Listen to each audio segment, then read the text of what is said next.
Welcome to the Explainer. Have you ever wondered how a machine that only understands on and off can crunch massive numbers? It seriously seems like magic, right? Well, it's actually a super brilliant system built on some really simple rules. Today, we're going to pull back the curtain and demystify the world of binary arithmetic. I mean, really think about that for a second. How on earth can a device that only sees the world in ones and zeros, an electrical pulse or no pulse, figure out the answer to 1 million minus 999,999? The answer isn't magic, it's just an incredibly clever system. So to really get it, we're gonna build this thing from the ground up. First, we'll tackle how computers even think about negative numbers. Then, we'll get into the basic rules of addition, which you'll see is the foundation for absolutely everything. From there, we'll see how multiplying and dividing are just some neat tricks using addition before we put the whole puzzle together. Okay, first things first. Before a computer can do subtraction, it has to have a way of understanding what a negative number even is. And that brings us to our very first concept, the binary opposite, or what's technically called one's complement. So, what is one's complement? Well, to put it simply, it's the most basic way to show a negative number in binary. I like to think of it as opposite day for ones and zeros. Every single bit gets flipped into the thing it wasn't a second ago. The process? Oh, it couldn't be simpler. You literally just take your original binary number and you invert every single bit. All the ones, they become zeros, and all the zeros, they become ones. That's it. That's the whole trick. Let's see this in action. It's pretty cool. We start with the number 10, 10, 10. That first one flips to a 0. The 0 next to it, it flips to a 1. The next one becomes a 0, and you just keep going down the line. In one clean sweep, we've created the binary opposite, 0, 1, 0, 1, 0. Now, one's complement is cool, but it has this weird little problem. It actually gives you two different ways to write the number 0, which is not ideal. To solve that, the industry came up with a slightly better method that builds right on top of what we just learned. This is called 2's complement.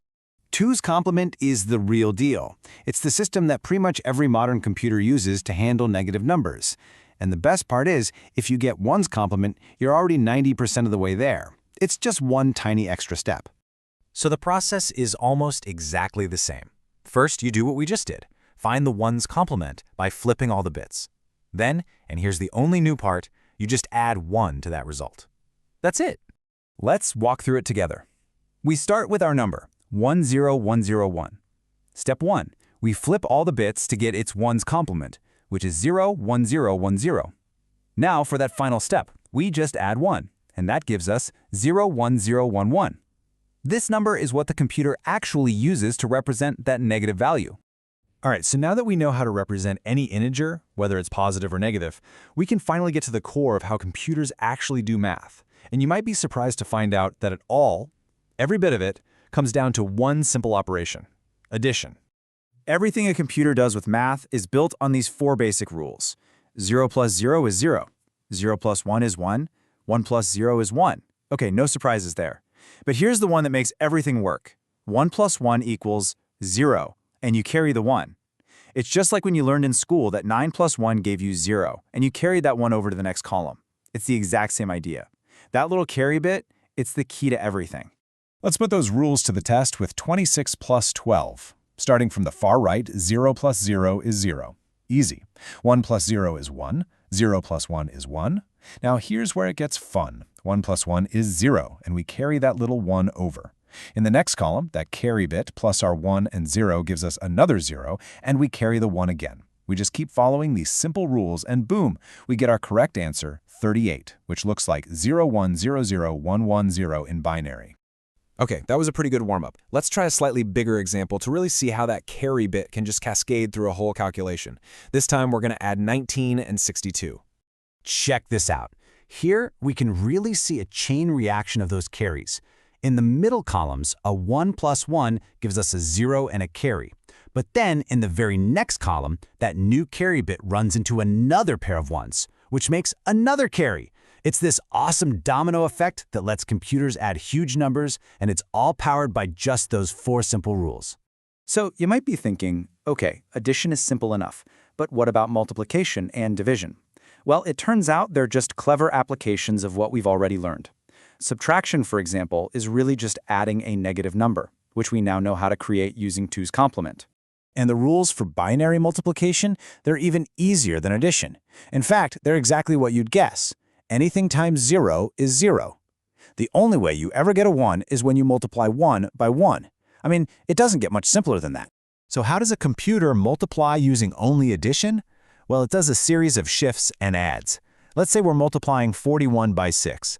For every 1 bit in the binary for 6, the computer just copies the binary for 41, slides it over to the left, and then at the very end, it adds all those shifted versions together. It's really just a highly organized, fast way of doing repeated addition. And hey, if multiplication is just repeated addition, you can probably guess what division is, right? It's just repeated subtraction. To divide 42 by 6, a computer is basically just asking, how many times can I subtract 6 from 42 before I get to 0? Let's see what that looks like with binary long division. Now, I know this might look a little intimidating, but it's just the same long division you learned in school. We're dividing 101010, which is 42, by 110, which is 6. The computer looks and asks, can we subtract 110 from the first 3 digits, 101? Nope. Okay, how about from the first 4, 1010? Yes, we can. So we put a 1 up top and do the subtraction. Then we bring down the next digit and just do it all over again. After a few of these subtractions, we get our answer, 111, which is 7 in binary. Okay, let's just take a quick step back and recap the big ideas here. We've gone all the way from the simple concept of on and off to seeing how a computer can actually perform all of arithmetic. It's pretty amazing.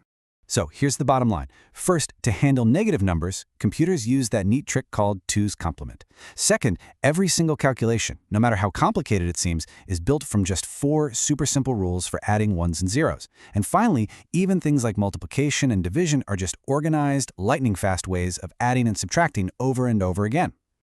The big takeaway here is that the incredible power of computers is built on a really simple and honestly beautiful foundation. So we've cracked the code on how they think in pure numbers. But what about everything else? In our next explainer, we're going to explore the special codes that computers use for everything that isn't a pure number. We're talking calculator digits, sensor positions, you name it. So get ready to dive into the world of BCD, gray code, and XS3. We'll see you then.